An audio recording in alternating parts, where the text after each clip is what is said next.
Hello friends, welcome back to another reaction video. So दोस्तों, आज का रिएक्शन होने वाला है फ़रोज़ भाभी के बारे में।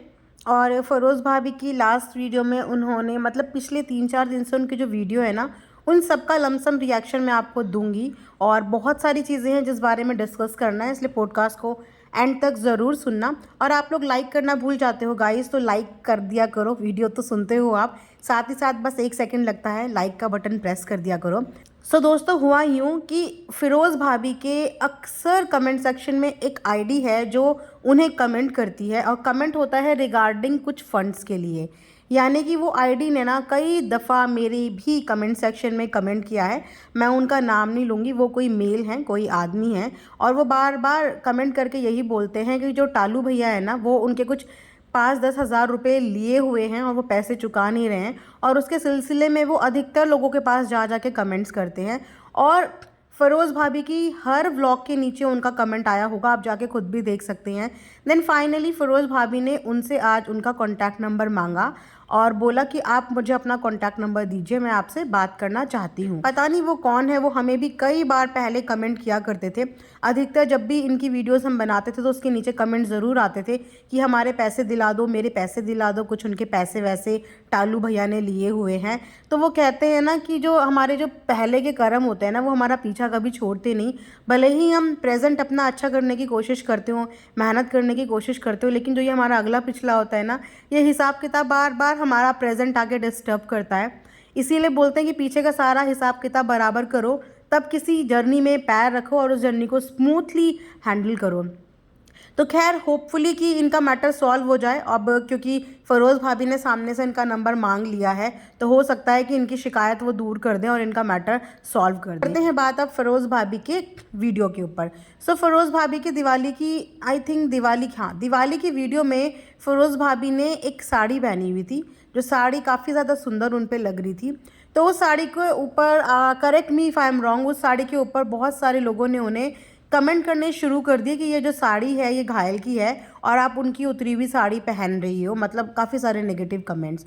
तो उस नेगेटिव कमेंट्स का वैसे तो काफ़ी लोगों ने कमेंट सेक्शन में ही, जो फ़रोज़ भाभी की वीडियोस को पसंद करते हैं, उनकी ऑडियंस है, उन्होंने रिप्लाई किया।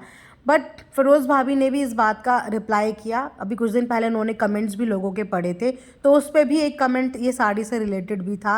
वैसे देखा जाए तो देखो, साड़ी पहनने में कोई इतनी बड़ी बात नहीं है। जब घायल और डोलू ही एक दूसरे की साड़ियाँ पहन लेते हैं, एक दूसरे के कपड़े एक्सचेंज कर लेते हैं, इनफैक्ट वो फरमान तक के कपड़े एक्सचेंज कर लेते हैं आपस में।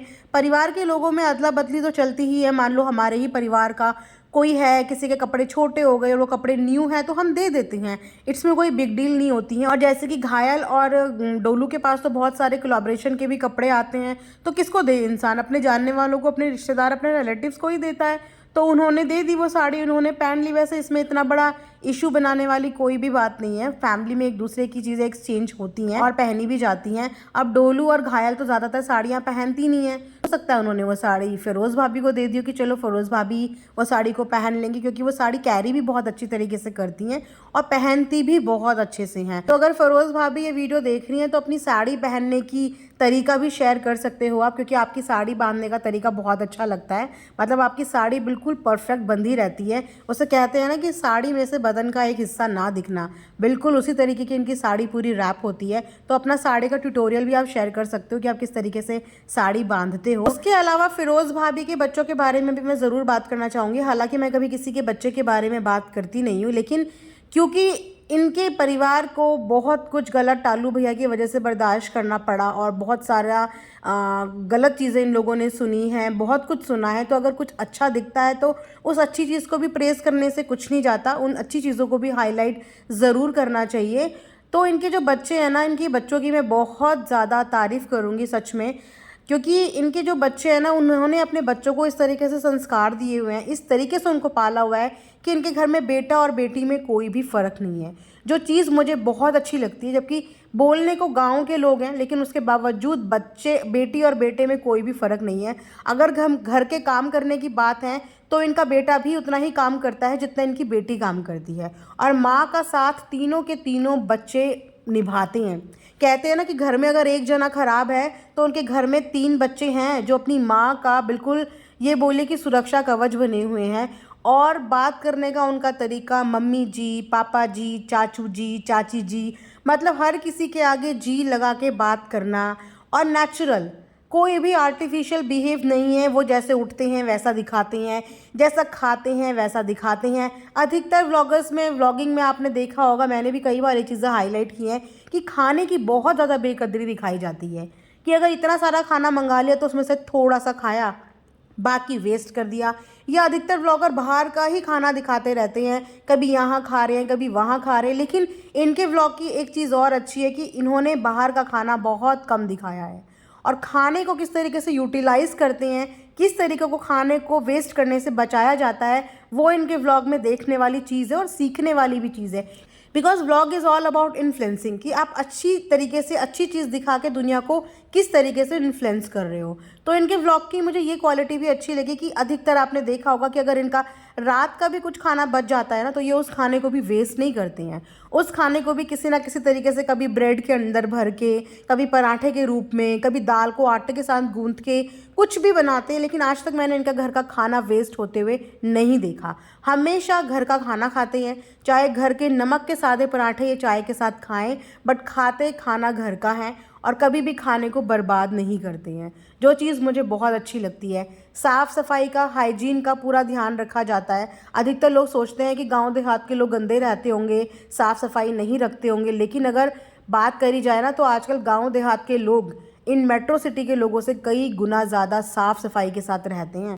वो बोलते हैं ना कि जब माँ ने मेहनत करके खाना सीख लिया तो बच्चों को भी वही शिक्षा मिलेगी, और मेहनत करने वाले इंसान की कभी हार नहीं होती। उनकी माँ भी मेहनत करती है तो बच्चे तो मेहनती होंगे ही।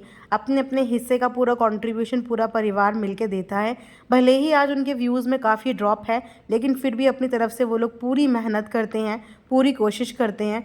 तो ये था मेरा आज का एक रिएक्शन। आई होप आप लोगों को पसंद आया होगा।